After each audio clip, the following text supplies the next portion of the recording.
ኩዌት በከባድ ውጥረት ውስጥ ወድቃለች። በድንገት የተሰማው ፍንዳታና የተነሳው ግዙፍ የእሳት ቃጠሎ ቀጠናውን ወደማይወጣው አዘቅት ሊከተው ጫፍ ላይ ደርሷል። ይህ ተራ አደጋ አይደለም። ይህ ሆን ተብሎ የተቃጣ የጦርነት ነጋሪት የጎሸመ ከባድ የደህንነት ጥሰት ነው። የኩዌት አየር ማረፊያ በእሳት ሲያያዝ፣ በድንገት በድንበር አካባቢ ደግሞ የተሰማው አደጋ ዋጋ ተከፍሎበታል።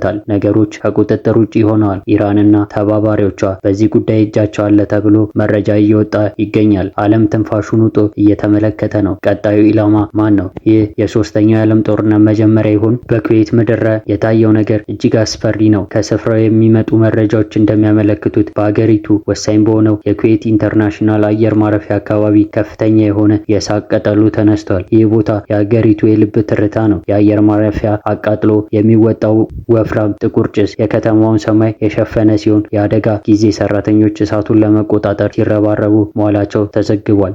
ይህ ቃጠሎ በድንገት የተነሳ የኤሌክትሪክ ችግር ወይም የቴክኒክ ብልሽት ሳይሆን ሁኔታው የሚያሳየው ነገሩ በታቀደና በተቀነባበረ መንገድ የተፈጸመ ጥቃት መሆኑን ነው። በተለይም የአየር ማረፊያ ግንባታ ላይ የነበረው ክፍል ለከባድ ጉዳት ተዳርጓል። በእሳት ነበልባል ውስጥ የወደመው ንብረትና የተፈጠረው ድንጋጤ በቀላሉ የሚታለፍ አይደለም። የአየር ትራንስፖርት መስተጓጎልና የደህንነት ስጋት የአገሪቱን የኢኮኖሚ እንቅስቃሴ በሰከንድ ውስጥ ሽባ ለማድረግ ተሞክሯል። እሳቱ ወደ ሰማይ ሲተኮስ የኩዌት ሕዝብ በድንጋጤ ከቤቱ ወጥቶ ጉዳዩን ሲከታተል ነበር። ነገር ግን አደጋው በዚህ ብቻ አልቆመም። ይህ የአየር ማረፊያ ቃጠሎ የችግሩ አንድ ገጽታ ብቻ ነው። በተመሳሳይ ሰዓት በኩዌት ድንበር አካባቢ ሌላ አሳዛኝና ደም አፋሳሽ ክስተት ተስተናግዷል። የአገሪቱን ሉዓላዊነትና ደህንነት ሲጠብቁ የነበሩ የጸጥታ አካላት ኢላማ ተደርገዋል። በዚህ የድንበር ላይ ፍንዳታ ሁለት የኩዌት ወታደሮች በግፍ ሕይወታቸው ማለፉ ተረጋግጧል። ወታደሮቹ የተገደሉት ሁኔታ ሲታይ ድንበር ዘለው ታጣቂዎች ወይም በድብቅ የሚንቀሳቀሱ ኃይሎች እጃቸው እንዳስገቡ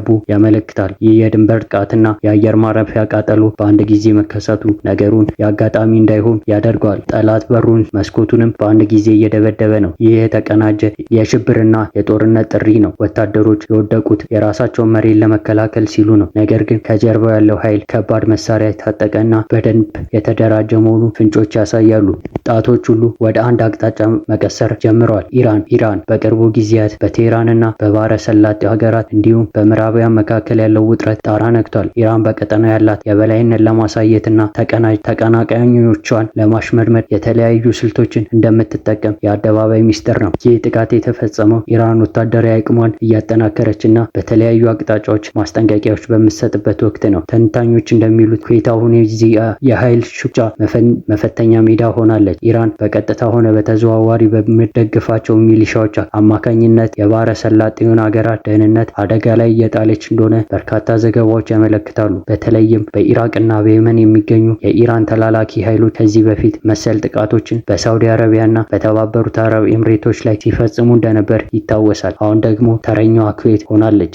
ኩዌት በዚህ ቀጠና ያላት ስትራቴጂክ ቦታ ለኢራን ትልቅ ትርጉም አለው። በአንድ በኩል የአሜሪካ ጦር ሰፈር በኩዌት ምድር መኖሩ ለኢራን እሾ ነው። በሌላ በኩል ኩዌት የምታመርተው የነዳጅ መጠንና የምትከተለው የፖለቲካ አቋም ለቴህራን ምቹ የሚመስል አይደለም። ስለዚህ ይህ ጥቃት ለኩዌት ብቻ ሳይሆን እዚህ ለሰፈሩ የአሜሪካ ኃይሎችና ለምዕራባውያን የተላከ ግልጽ መልእክት ሊሆን ይችላል። የትም ቦታ ልናገኛችሁ እንችላለን፣ ሰላማችሁን እንነሳችኋለን የሚል ማስፈራሪያ መልእክት ነው። ኩዌት ማለት መካከለኛው ምስራቅ ብቻ ሳይሆን ለዓለም ሀያላን ሀገራት ቁልፍ ቦታ ናት። በተለይም ለአሜሪካ በሺዎች የሚቆጠሩ የአሜሪካ ወታደሮች በኩዌት ይገኛሉ። ይህ ጥቃት በአሜሪካ የጥቅም ክልል ላይ የተደረገ ሙከራ ተደርጎ ሊወሰድ ይችላል። የአየር ማረፊያዎች መቃጠልና የድንበር ቦታዎች አሜሪካን በቀጥታ ወደ ግጭቱ እንድትገባ ሊገፋፋት ይችላል።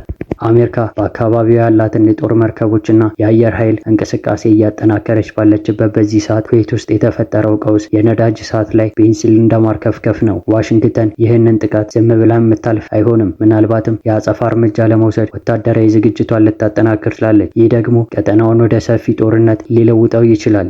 የኩዌት መንግስት በበኩሉ የደህንነት ጥበቃውን አጠናክሯል። ድንበሮች በከፍተኛ ሁኔታ እየተጠበቁ ነው። የአየር መከላከያ ስርዓቶች በተጠንቀቅ ቆመዋል። ነገር ግን ጠላት አይታይም። ጥቃቱ የመጣው በድሮን ነው ወይስ በውስጥ ሽማቂዎች ወይም በሳይበር ጥቃት የታገዘ ሳት? ይህ ግልጽ አለመሆኑ ፍርሃቱን ይበልጥ አባብሶታል። ዘመናዊ ጦርነት ፊት ለፊት ብቻ የሚደረግ አይደለም። የኢኮኖሚ ተቋማት እና የመሰረተ ልማቶችን ማውደም የዘመኑ የጦርነት ስልት ነው።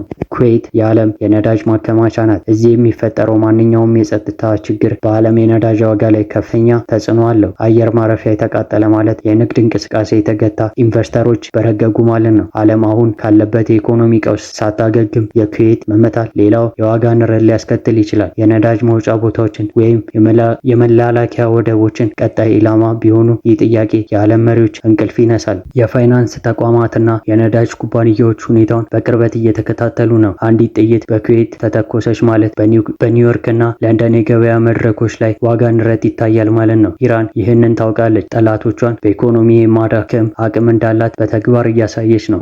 በአጠቃላይ በኩዌት የተከሰተው ይህ አደጋና የሁለት ወታደሮች ሞት ቀላል አይደለም። ይህ የበረዶ ጫፍ ነው። ከስር ያለው የፖለቲካና የሴራ ድር እጅግ ውስብስብ ነው። ኢራን ተጽዕኗን እያሰፋች ነው። ኩዌትና ሌሎች የባህረ ሰላጤው ሀገራት ደግሞ ህልውናቸውን ለማዳን እየታገሉ ነው።